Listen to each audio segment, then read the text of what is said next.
नमस्कार दोस्तों। 9 नवंबर 2019 को सर्वोच्च न्यायालय ने एक ऐसा फैसला सुनाया कि करोड़ों श्री राम भक्त खुशी से झूम उठे। जो राम भक्त अपनी सारे जीवन राम मंदिर बनवाने के लिए अपने प्राण को न्यौछावर किया, उनकी मनोकामना पूरा हो गया है। कैसे श्री राम मंदिर को मुगल ने तुड़वाकर श्री राम जन्मभूमि पर बाबरी मस्जिद का निर्माण करवाया। कैसे बाबरी मस्जिद बनने के 330 साल बाद शुरू हुई पहली FIR और भगवान राम की नगरी अयोध्या में 22 जनवरी 2024 को श्री राम मंदिर में रामलला की प्राण प्रतिष्ठा होगी।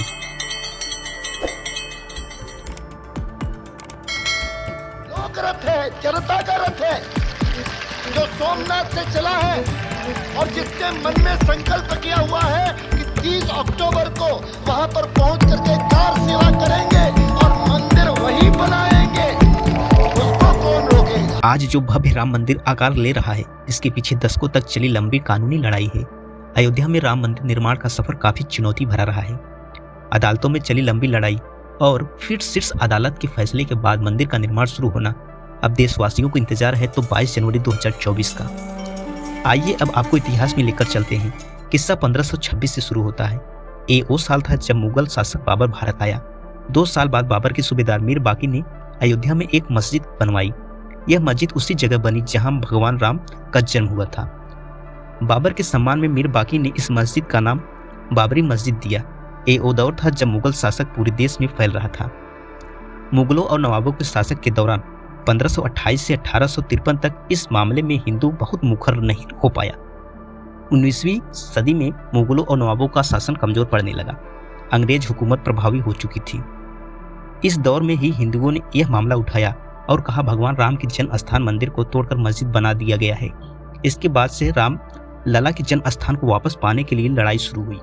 मीर बाकी की मस्जिद बनाने के 330 साल बाद 1858 में लड़ाई कानूनी हो गई, जब पहली बार परिषद में हवन पूजन करने पर एक FIR हुई। अयोध्या रिविजिटेड किताब के मुताबिक 1 दिसंबर 1858 को अवध के थानेदार शीतल दुबे ने अपनी रिपोर्ट में बताया कि परिषद में चबूतरा बना है। ये पहला कानूनी दस्तावेज है। इसमें परिसर के अंदर राम के प्रतीक होने का प्रमाण है।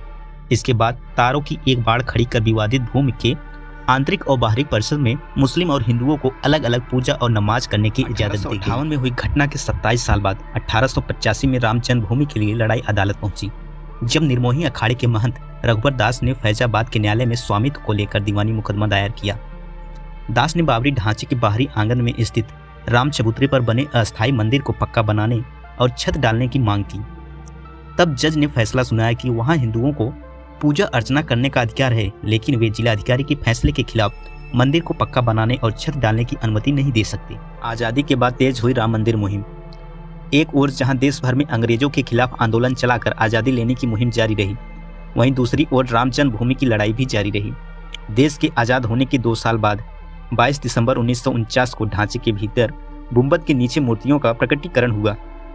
आज़ादी के बाद पहला हिंदू महासभा के सदस्य गोपाल सिंह बिसादर ने 16 जनवरी 1950 को सिविल जज फैजाबाद की अदालत में दायर किया। बिसादर ने ढांचे के मुख्य गुंबद के नीचे भगवान की प्रतिमाओं की पूजा अर्चना की मांग की। करीब 11 महीने बाद 5 दिसंबर 1950 को ऐसी मांग करते हुए महंत रामचंद्र परमहंस ने सिविल जज के यहाँ मुकदमा दाखिल किया। मुकदमे में दूसरे पक्ष को संबंधित स्थल पर पूजा अर्चना में बाधा डालने को रोकने की मांग रखी। 3 मार्च 1951 को गोपाल सिंह बिसादर मामले में न्यायालय ने मुस्लिम पक्ष की पूजा अर्चना में बाधा न डालने की हिदायत दी। ऐसा ही आदेश परमहंस की तरफ से भी मुकदमा दायर की गई। कल्याण सिंह के सरकार में गिरा था विवादित ढांचा। तारीख थी 6 दिसंबर 1992। इस दिन अयोध्या पहुंचे हजारों कार्यसेवकों ने विवादित ढांचा गिरा दिया। इसकी जगह इसी दिन शाम को अस्थायी मंदिर बनाकर पूजा अर्चना शुरू कर दी। केंद्र के तत्कालीन PV नरसिंह राव सरकार ने राज्य की कल्याण सिंह सरकार सहित अन्य राज्यों की भाजपा सरकार को बर्खास्त कर दिया। उत्तर प्रदेश सहित देश के कई जगह सांप्रदायिक हिंसा हुई, जिसमें अनेक लोगों की मौत हुई। अयोध्या श्री राम जन्मभूमि थाना में ढांचा ध्वस्त मामले के भाजपा के कई नेताओं समेत हजारों लोगों पर मुकदमा दर्ज किया गया। इसके साथ ही रामकाज की कानूनी लड़ाई में मुकदमा की संख्या में इजाफा होने लगा। सुप्रीम कोर्ट के फैसले से साफ हुआ मंदिर निर्माण का रास्ता। 6 अगस्त 2019 को सर्वोच्च न्यायालय के प्रतिदिन सुनवाई की। 16 अक्टूबर 2019 को सर्वोच्च न्यायालय में सुनवाई पूरी हुआ और कोर्ट ने फैसला सुरक्षित रखा।